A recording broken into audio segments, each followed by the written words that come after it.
Hello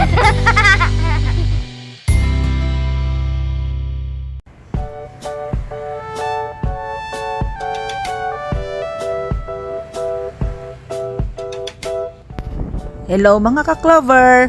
Ang videong ito ay para lamang sa mga naniniwala at may mga positibong pananaw sa buhay. Kung hindi po kayo sang-ayon sa mga bagay na ito na magdadala ng pahirap sa inyong buhay, ay ayos lang naman po. Bukod sa mga kasabihan ng ating mga ninuno noong unang panahon, ay siya namang mas maiging sundin natin ito dahil wala namang mawawala sa atin, di po ba mga ka-Clover? Malay nyo, kung kayo ay nagbago ng pananaw at naniniwala sa mga kasabihan at pamahiin ng mga ito, ay may pagbabagong maganda sa inyong buhay. Ngayon po, isa-isahin natin ang mga maling gawain na posibleng nagpapabigat sa inyong buhay. Number 1, sampaw kanin. Kung kayo ay may kaugalian na nagsasampaw ng lamig na kanin o kaya naman bahaw sa Bisaya, sa inyong bagong sinaing ay hindi po maganda ito. Dahil ang mga gawaing ito ay may kahulugan na magsasampaw o magpapatong-patong ang problema sa inyong pamilya.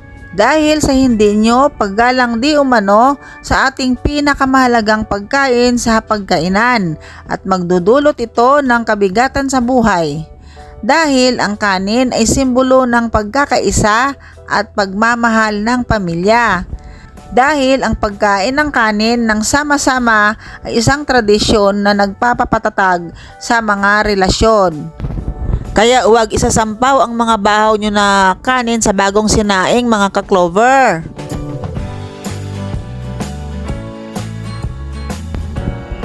Number 2, nagtatahi ng gamit ang kamay sa gabi. Mga ka-Clover, kung kayo ay nagtatahi ng gamit ang kamay sa gabi, maaring ipagpabukas nyo na lang siguro, kasi ang pagtatahi ng gabi na gamit ang mga kamay ay nagdudulot ng masamang pangitain. Dahil ang ibig sabihin daw nito ay para kang nagtatahi ng malungkot na balita na ang ibig sabihin ng pagtatahi sa gabi ay hindi magandang kahulugan at nagdudulot din at naghihikayat ka ng negatibong enerhiya sa inyong loob ng tahanan na maaring may masamang mangyari sa isa sa miyembro ng inyong pamilya. Kaya mas mabuti na palipasin na lang ang gabi bago mo ito gawin. Number 3, pagwawalis sa gabi. Ang pagwawalis ng gabi ay may kahulugang hindi maganda ito. Pero kapag hindi maiwasan ay okay lang naman magwalis.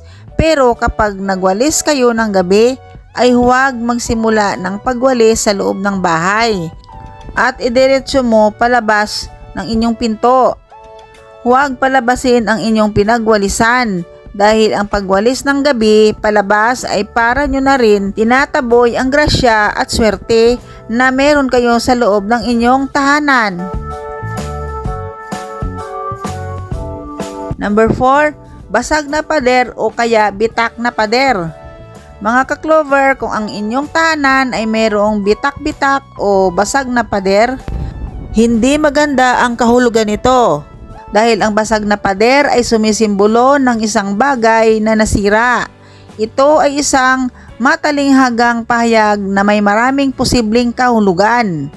Nagpapahiwatig din ito ng pagkakawatak-watak ng relasyon. Ang isang basag na pader ay maaring sumisimbolo ng pagkakahati, pagkakahiwalay o pagkawala ng pagkakaisa.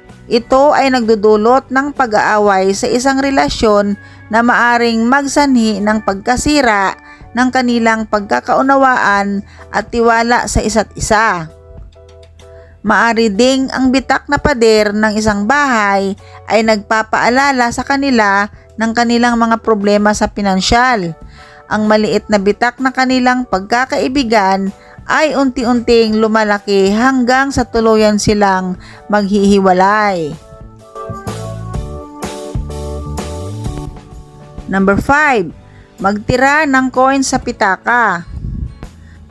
Sa madaling salita, ang pagsimot ng pera sa wallet ay isang ekspresyon na nagpapahayag ng isang pansamantalang kakulangan sa pera at ang pangangailangan na maging magtipid. Ngunit mayroong kahulugan ang pagsimot ng pera sa wallet o pitaka na kapag inubos mo ang laman ng iyong pitaka na ni 25 centavos ay wala na talaga, ay magdadala ito lalo ng iyong paghihirap sa usaping pera.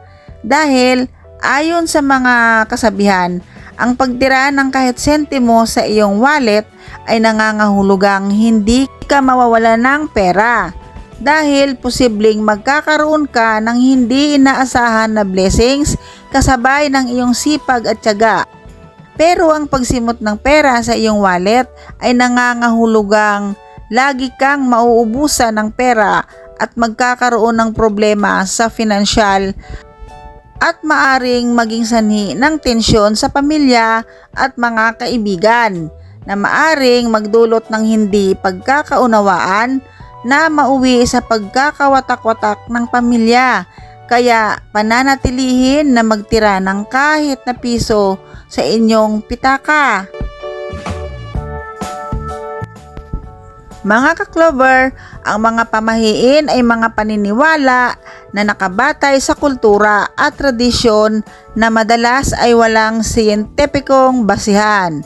Maraming pamahiin ang umiikot sa paligid ng mga bagay na dapat o hindi dapat gawin upang maiwasan ang masamang kapalaran.